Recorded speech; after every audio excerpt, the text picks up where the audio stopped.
I'm Taryn Simon, and we're installing A Living Man Declared Dead and Other Chapters at Tate Modern. It was produced over a 4-year period in which I traveled around the world recording bloodlines and their related stories. And in each of the 18 chapters, you see the external forces of territory, governance, power, religion, colliding with the internal forces of psychological and physical inheritance. The works are attempting to map the relationships among chance, blood, and other components of fate. Trying to see or struggling to find some sort of code or pattern embedded within that. The chapters are constructed through 3 parts, the first being a portrait panel which systematically orders the members of a specific bloodline, then a text panel which provides corresponding information in list form, and then there is a third panel which I call the footnote panel, and it includes images that represent fragments of the overall story, sometimes documents or personal effects and the beginnings of other stories. The portraits themselves are always photographed on this background of the non-place, this neutral cream background that eliminates and erases any environment or context. There's almost a periodic table effect in the way that they're laid out, and it's extremely ordered. And then the footnote panel introduces a certain entropy.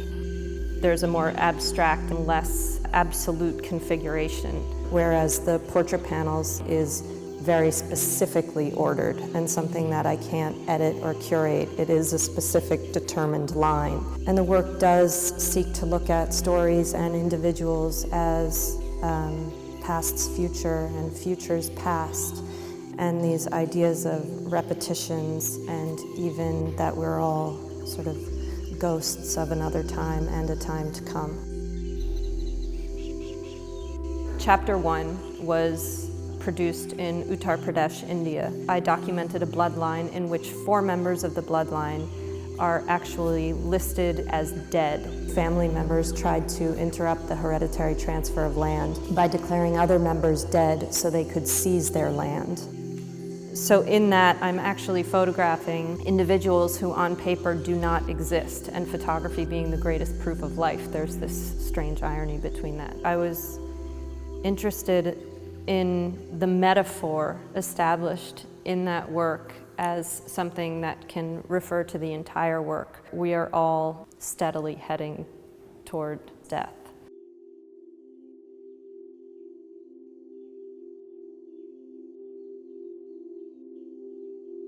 In Australia, in 1859, the rabbit was introduced and the population exploded. And the government has continually been trying to produce diseases to control the rabbit population. So here you see a government-controlled experiment in which all of these rabbits have been injected with a lethal disease, and they're waiting to see if it will be an effective population control method.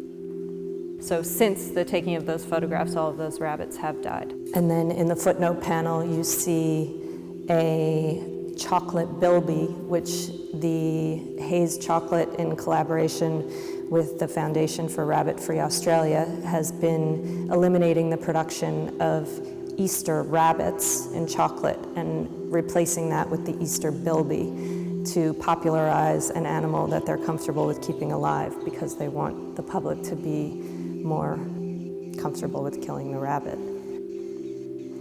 It is this view of an experiment, and the idea that experiments being something we all participate in, perhaps with our knowledge or without. There is an ordering principle in all of the works where they are scientifically ordered, where it's the eldest member of a generation followed by their descendants and then their descendants, and it repeats so on. And in the piece in Lebanon, when you arrive at this one man named Rabal Bitadini, he is both the youngest member of a line, but then he also becomes the eldest member of that line because he's a member of the Druze, and he and his family believe that he is the reincarnation of his grandfather.